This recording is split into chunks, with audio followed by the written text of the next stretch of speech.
What began as a whisper is now evolving into a full-fledged conflict. The most daring and feared mouthpiece on the internet is Tasha K. lit a match beneath the Atlanta set of Love and Hip Hop. And this fire, darling, secrets are being burned. By it, people prayed that it would never come to light. Rumor has it that Tasha is sitting on Mendeecees and Erica Men's private videos. Such videos conclude with a backstage altercation that quickly goes to the left. She is making threats to reveal them. Fans are now stunned and asking the same question in response to her exact words. Don't play with me. How were the videos obtained? And we Mendeecees and Erica on camera, weren't they simply rejecting any connection? Suddenly, there were rumors of the chaos on set last week when Yandandy stormed off in tears and security had to be called, gaining a great deal of clarity. And let's not forget, this isn't Tasha's first time dropping bombs, but even for her, this one's dangerous. Relationships are unraveling, alliances are shifting, and the streets are buzzing with betrayal. What went down between Erica and Mendeecees? Is Tasha bluffing, or is this a scorched earth warning shot? Don't blink. This story is about to explode on We've Got All the Tea. It all started on a humid Atlanta afternoon, the kind where tension hangs thick in the air and one wrong word can flip the whole scene upside down. The cast of Love and Hip Hop, Atlanta was supposed to be filming a casual sit-down, something low-key to bridge the messy drama between Erica, Mina, and Yandandy Smith. Cameras were rolling, producers were on edge, and no one could have predicted the storm that was brewing just outside the frame. Mendeecees stepped onto the set, wearing that quiet expression that usually meant he was calm, until he wasn't. He barely glanced at Yandandy, who sat on the other side of the table with arms crossed so tight it looked like she was holding herself together by force. Erica was late again, and this time her delay wasn't because of glam or traffic. She was on the phone with someone she shouldn't have been, someone who was about to change everything. Tasha K., the blogger, had been stirring the pot for weeks. Whispers had made their way through group chats, fan pages, even hair salons. Tasha had something private, something raw. And according to the message she sent to Erica that morning, she was done keeping it to herself. Don't play with me. I will leak everything. Try me. Those words hit Erica like a physical blow. She went pale, hands trembling so hard she nearly dropped her phone. Producers, sensing trouble, exchanged worried looks. They had heard something was off, but didn't know what until Erica finally walked in, tight-lipped and hyper-aware of every camera in the room. The conversation started. Civil small talk, scripted questions, the usual fake calm before the storm. But underneath it all was a current of electricity. Everyone was waiting for the fuse to be lit. Erica's voice, low and strained, finally spoke. We need to talk off camera. The room became cold. Mendeecees narrowed his eyes. About what? He inquired. She didn't answer. She just stared at him, phone in hand, like she was hoping he'd already know. Yandandy picked up on it instantly. What are you hiding now? She snapped. Nobody answered. Mendeecees shifted in his seat, eyes darting toward the sound crew like he was checking who might be listening. That's when Erica pulled out her phone and showed him the screen. A screenshot of Tasha's threat. If you don't tell the truth, I will. It read, I got videos. You and her. Don't play with me. Mendeecees' face changed. Confused, not angry, scared. He leaned forward, voice low. Where did you get this? Erica shook her head, panic in her eyes. I didn't. Tasha did. She sent it to me this morning. Yandy stood up, sudden and sharp. What the hell is going on? She demanded. No one answered. Mendeecees took the phone from Erica's hand and stared at the message. She doesn't have anything, he said, trying to sound firm. But his voice cracked just enough for doubt to slide in. Erica wasn't buying it. Neither was Yandy. What videos? Yandy pushed on. Mendeecees didn't respond, and that silence was louder than any confession. Producers paused, filming whispered among themselves, then ushered the cast off set under the guise of equipment checks. But there was no cooling off. Not right now. Not with what was unraveling. In the hallway. Erica cornered Mendeecees' voice, trembling. You said that night didn't mean anything. You said nobody would find out. He looked around, whispering so low she could barely hear him. I don't know how she got that. I swear I deleted everything. I don't even talk to her. But you did, hissed Erica. I was with you in that hotel room. The denial vanished in an instant. Every word was heard by Yandandy, who was a few feet away. She didn't yell. She didn't cry. She simply left them to their mess and walked away. Tasha went online the next morning. No teaser, no warning. Only she, a microphone, and fire in her eyes are present. With a steady voice, she started. Let me make this really clear. I urge them to be honest. They didn't. They're now doing foolishly. I don't bluff. If I say I have something, I got it. And until someone begins speaking the truth, I'm airing everything out, videos, screenshots, the entire dang archive. Comments exploded. We're caught between fury and eager expectation. Erica placed a weird note on her story. Pray for me. Then removed it before anybody could comment. Mendeecees became radio silence. No posts, no interviews. Yandy posted a blank screen with 3 words. I warned you. By lunchtime, an anonymous tip caused a fan account to unear hotel invoices with matching timestamps and grainy screenshots showing Mendeecees and a person that resembled Erica entering a suite in the heart of the city. The tale abruptly stopped being a rumor. It was a ticking time bomb. Rich Dawlases heard rumors that the warning men weeks ago, along with the messages. All of a sudden, people were tracking down every rap party video, comparing it to old Instagram stories and moments of time stomping to find proof. The internet was ablaze. Producers requested a midnight rooftop shot later that evening. They want unadulterated, unrefined responses. The cast was tense and bruised when it came. Even though it was dark, Erica wore sunglasses. Mendeecees seemed to have not slept. Wily Andy sat by herself with her jaw so clenched that her knuckles were white. The tension was broken by the director's gentle cue. Simply speak from the heart.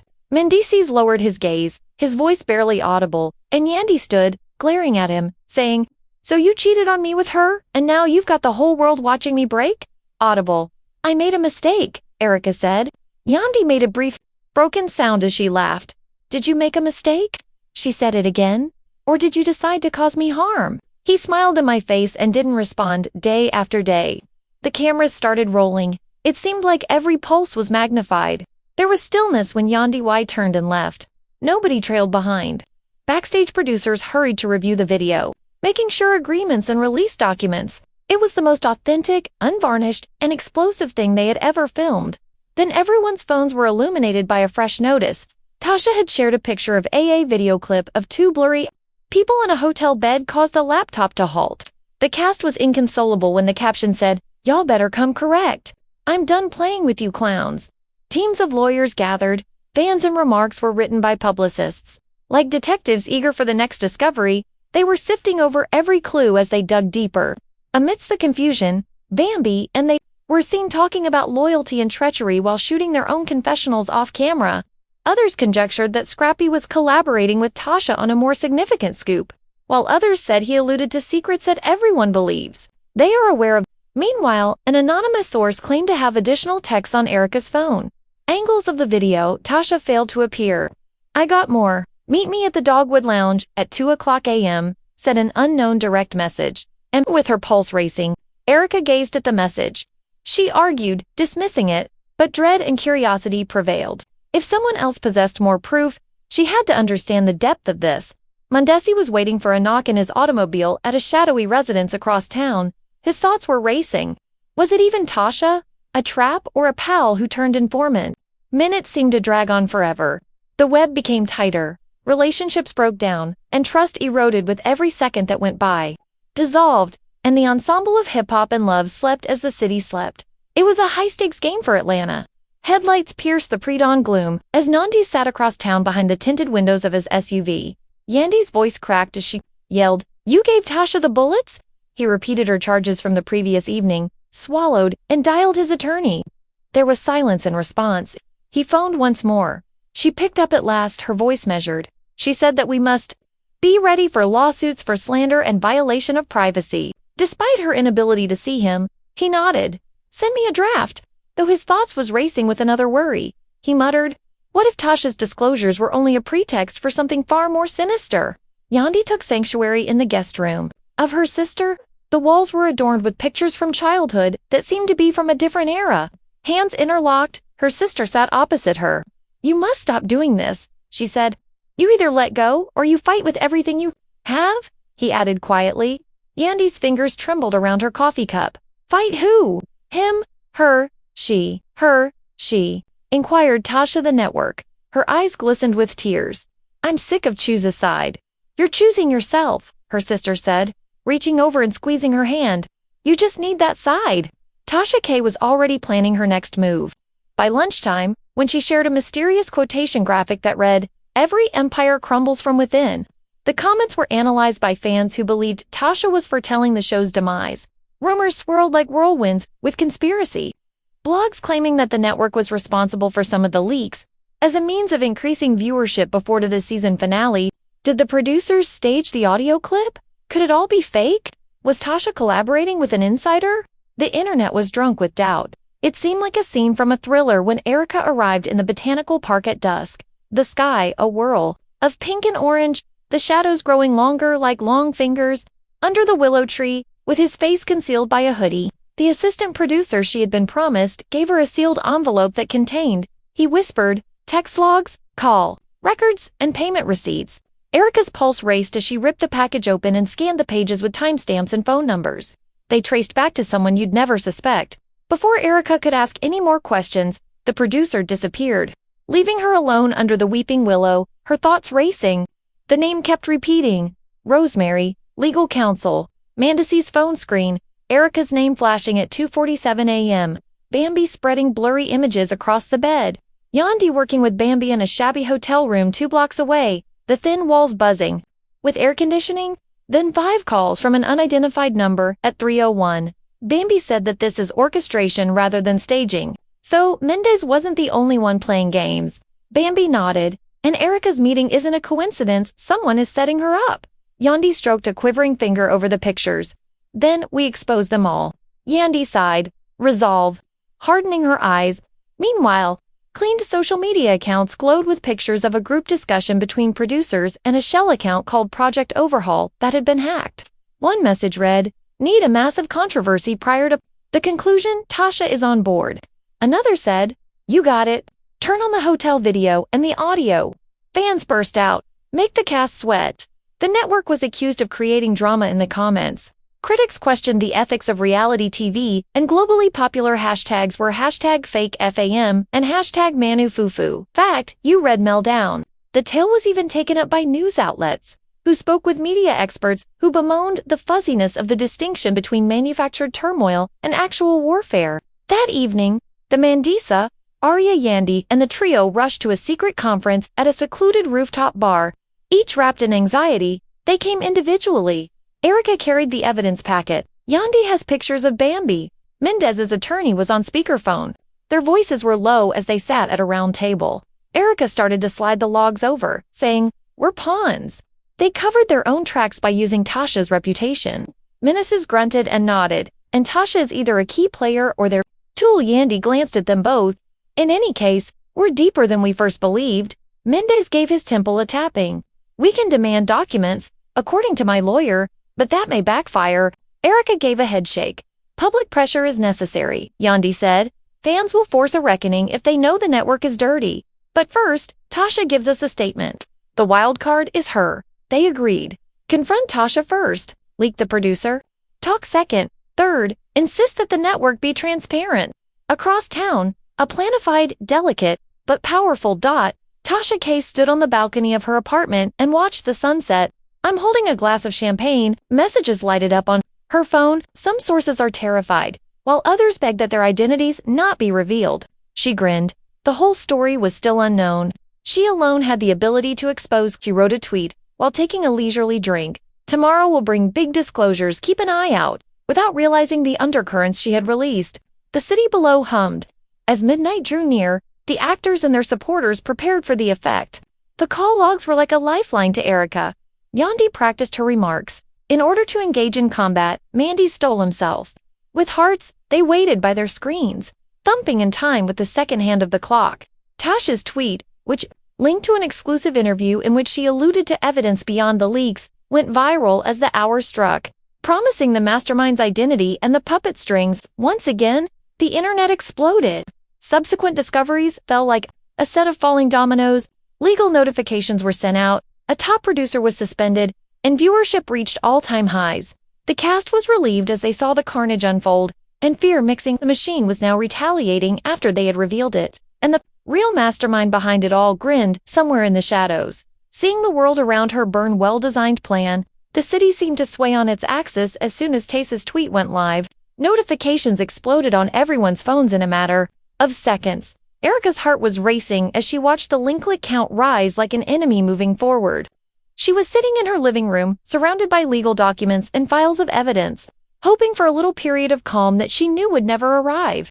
The exclusive interview she hadn't consented to was airing on the website of MTV News, the entertainment ticker on CNN. 2. The identity of the puppet master was promised, and headlines cried out that there was evidence of producer manipulation. Mendeecees gazed incredulously at the screen. He had believed that he would take control of the network by confronting it and exposing those discussion records. Rather, it was like giving the reins to someone else. He combed over the emails, looking for any clue as to who Tasha was going to name. He had written off her warnings as sensational clickbait weeks earlier. He now questioned if she had strategically planned each leak and moved like a chess player. Grandmaster Yande's stomach shook with treachery. Reliving the gathering where they had pledged togetherness, she paced her flat. That idea looked foolishly hopeful today. It had seemed like survival to be allied with Mendeecees and Erica. Now, as the internet scrutinized every picture, every recorded chat, she questioned if any of it had been genuine, or whether they had just been pieces on someone else's board. Fans searched for hints in the meantime. Reddit forums erupted with theories. Was the mastermind a network executive looking to increase ratings ahead of advertising deadlines, or a disgruntled former producer? Or was a public relations agency recruited from outside to incite controversy? In an attempt to uncover a secret collaborator, amateur investigators followed Tasha's previous social media posts. What? According to an obsessive thread, Tasha received a message from a shady user weeks ago promising information in exchange for payment. Loyal fanbases shuddered at the mere thought that Tasha might be compromised. A dot in the control room of the studio, producers gathered around a single screen displaying Tasha's interview footage. White-faced network executives loomed above them. As he watched Tasha accuse the network of fabricating drama to boost ratings, one executive put his palm to his mouth. Her voice was firm and unflinching. They hurried to write after another executive said, "We need damage control now." Assertions, but every phrase seemed Holowat's proof was too specific and incriminating. Erica knew she couldn't remain hidden. For an unplanned Instagram Live, she moved in front of her camera. She started with trembling hands. "The truth is more important than comfort, but I never meant this to turn into a circus. You have a right to know what is true and what is fake." She showed out a sample of the call records. Timestamps showing producers arranging crucial scenes in the cast's altercation were discovered. Her live broadcast surged in popularity, surpassing Tasha's figures by a significant margin. Some applauded her candor. She was charged by others of attempting to steal Tasha's thunder. Mendeecees, meantime, met with his publicist and lawyer in a poorly lit conference area. Every camera angle, every clip has been studied. Payment records were found, indicating that a freelance editor had been engaged to insert intimate moments into dramatic teasers. The trail led to a shell corporation that had ties to a large public relations firm, but the editor's name was unknown. The same organization had dealt with crises management for a number of reality programs. There was more to this than one insider. This was a planned campaign. Yandai, who was caught between frustration and rage, grabbed up her phone and looked through the remarks. Supporters criticized her for not speaking out sooner. Her tenacity was commended by others. As night fell, a quiet crept over Atlanta. Tasha was seated across from an unidentified person in a luxury room in the heart of the city, whose hoodie concealed their face. On the glass table were papers, contracts, invoices, and a list of identities that had been flagged as compromised. In the dim light, Tasha's eyes shone brightly. "So, you're telling me network executives paid you to fabricate evidence?" she inquired. The figure gave a nod. "Yes, and you have proof." Tasha inserted a picture of the proof into an email exchange between the shell company and a senior producer. She gave the picture a finger touch. "Tonight is the last day." Meanwhile, Scrappy and Bambi met in the motel room, where part 2 had started, a makeshift war room. They now had hard copies of contracts, encrypted copies on flash drives, and backups of all the video. Bambi examined Scrappy. "We must make a public announcement outlining what we have discovered." Scrappy gave a nod.